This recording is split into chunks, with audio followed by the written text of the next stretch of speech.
Okay, hello everyone. In this video, we are going to discuss one of the most important topic or numerical belongs to your classical dynamics. This is the numerical that a circular disk having radius r and mass m rolls down an inclined plane making an angle phi with horizontal. We have to find out the equation of motion by considering the Lagrange method. Okay, so this is the situation.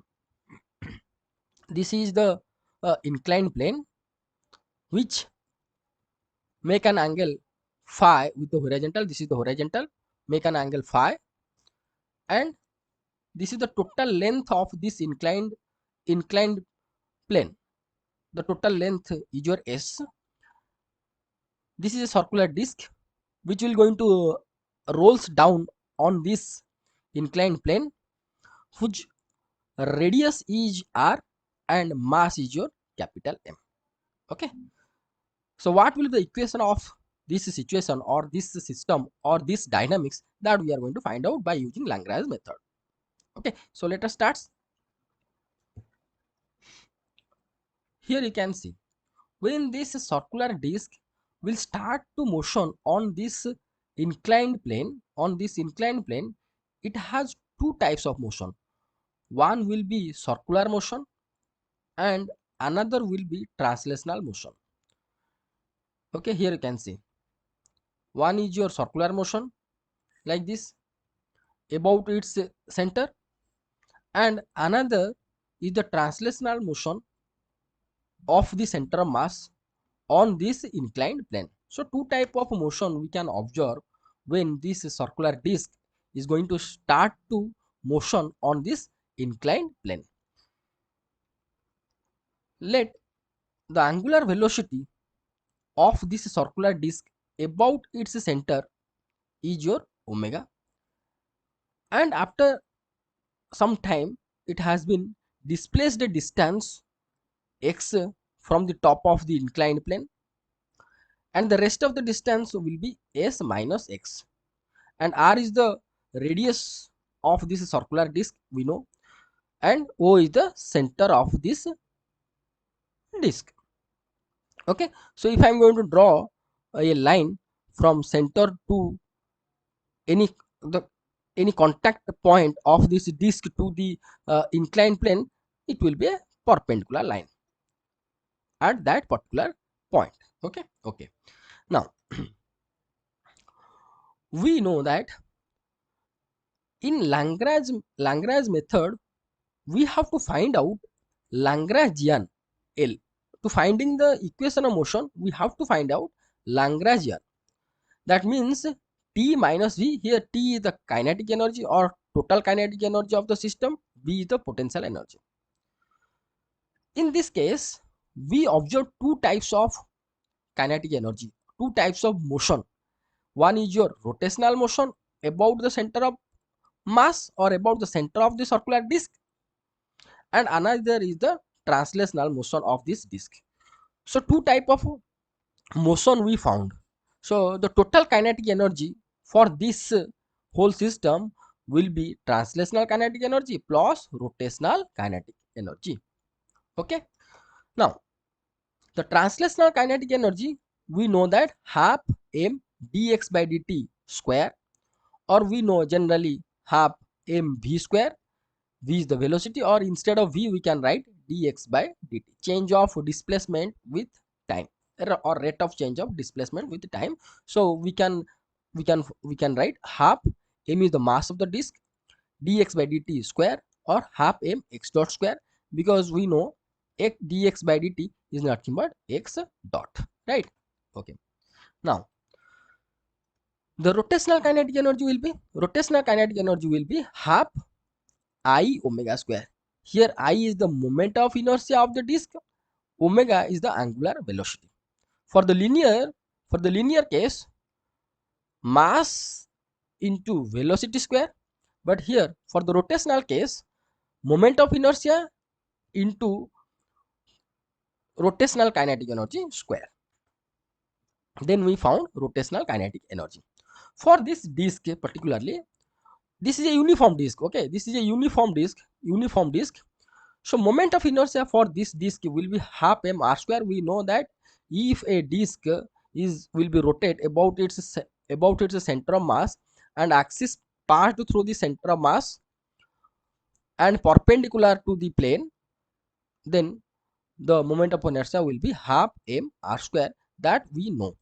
Okay, so when it is rotating on this inclined plane, in this inclined plane, that means it is rotating about a axis which is passed through this center or the center of mass.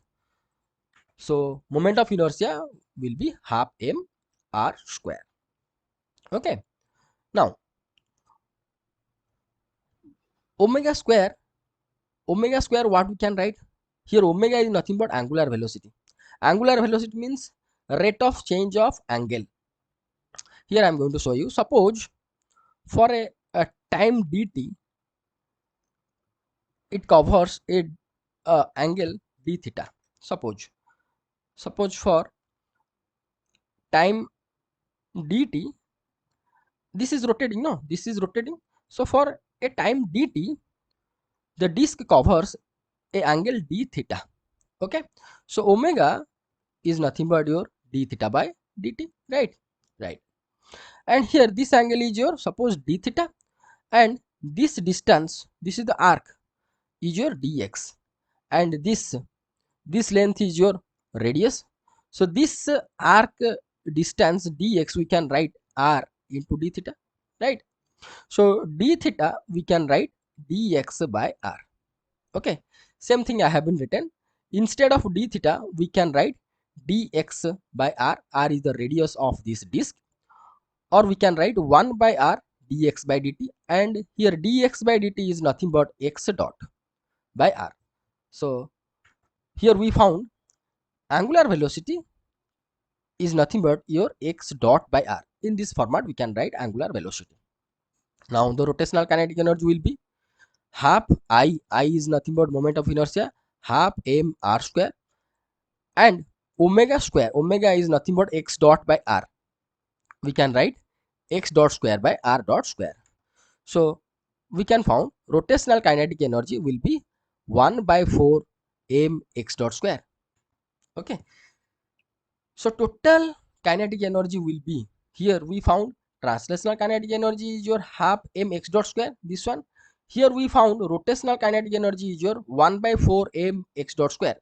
So total kinetic energy of this system or of this dynamics, we can say, we found 3 by 4 m x dot square. Here we evaluated the total kinetic energy. Then our work to find out the potential energy of this system.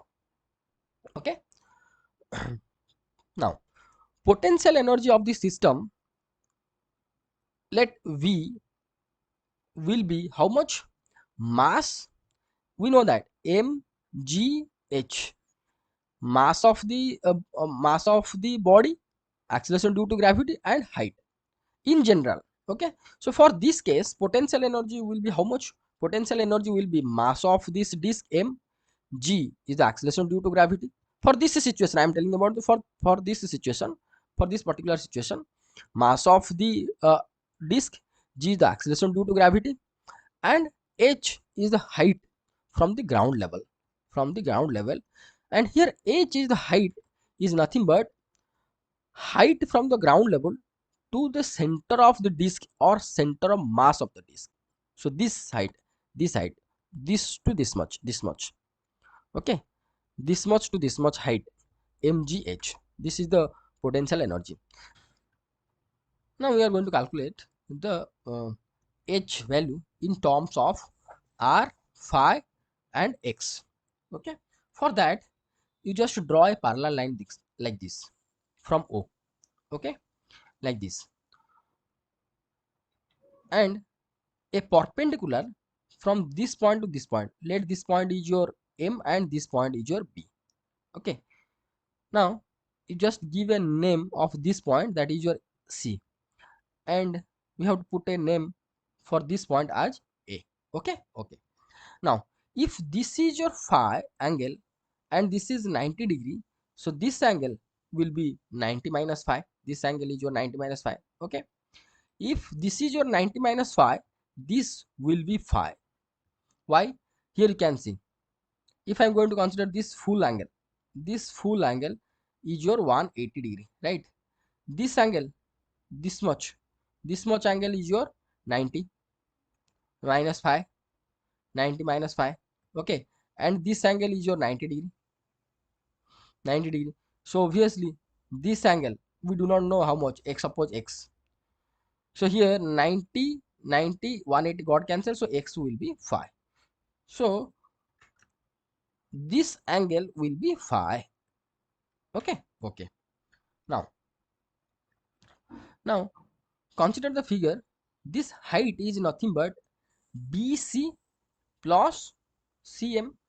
This height is your BC plus CM. Now we are going to find out BC by considering a BC triangle, right angle triangle. If I'm going to consider a BC right angle triangle, then sine phi,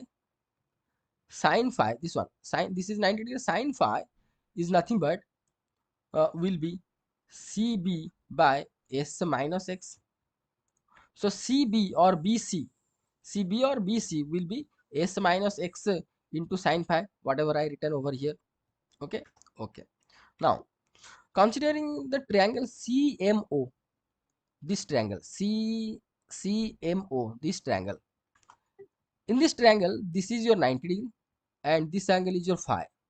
So cos phi, if I'm going to consider, then cos phi will be Cm by this OC or R. So Cm will be R cos phi, whatever I have been written over here. Okay, okay. Now H will be how much? BC plus Cm. So this will be S minus X sin phi plus R cos phi. Okay. Now potential energy of this system will be mg into this h value I have been written over here, S minus X sin phi plus R cos phi, or we can write mg S minus X sin phi plus mgr cos phi. So here we found the total kinetic energy of this system equal to 3 by 4 m x dot square. Potential energy of this system, total potential energy will be this much. Now Lagrangian of this system will be equal to T minus V equal to this much. I just substituted the value of T and V over here, or we can write 3 by 4 m of x dot square and just multiply this minus with this term and this term, we can get this and this. Let this is your equation number 1. Okay, so the Lagrange equation of the motion, we know that what, d by dt of del L by del x dot minus del L by del x equal to 0. This is the general equation for the Lagrange or Lagrange equation of motion. In general we know. Okay, now we have to evaluate this one, del L by del x dot and del L by del x from equation number 1. So by using equation number 1, first find out the value of del L by del x dot. Here you can see, if I am going to consider del L by del x dot, this term have x dot, but these two terms not having the x dot term. So del L by del x dot means this term and this second and third term will be 0, and we can found what, 3 by 4 m x dot. Okay, sorry, 3 by 2 m x dot, because if I am going to differentiate this one with the x dot, then we can found what, 3 by 4 m 2 x dot. Okay, so 2 and 4 got cancelled and it will be 3 by 2 m x dot. And del L by del x, if I am going to consider this term having x only, so del L by del x means this term will be cancelled out, and here from this term we can found mg sin phi. So del L by del x dot we can found mg sin phi. Del L by del x dot will be 3 by 2 m x dot from equation number 1. Now put these two values, del L by del x dot and del L by del x, in equation number 2. We get what, d by dt of, here del L by del x dot value is your 3 by 2 mx dot minus mg sin phi Okay, mg sin phi equal to 0. So that implies 3 by 2. Here you can see 3 by 2 m, 3 by 2 m constant. So this operator d by dt will be operated on x dot. So we know that d by d dx by dt is your x dot. Again, d by dt of x dot will be x double dot. So same thing I have been written over here. 3 by 2, 3 by 2 m is are the constant terms, and d by dt will be operated on x dot. So we can get x double dot equal to mg sin phi. That implies x dot will be equal to 3 by 2 g sin phi. So this is nothing but your equation of motion of this system. Okay, so thank you so much for watching this video. For your exam point of view, I uploaded the note of this topic, link given in the description. You can download the note for your exam point of view. Okay, so thank you so much for watching this video. Thank you.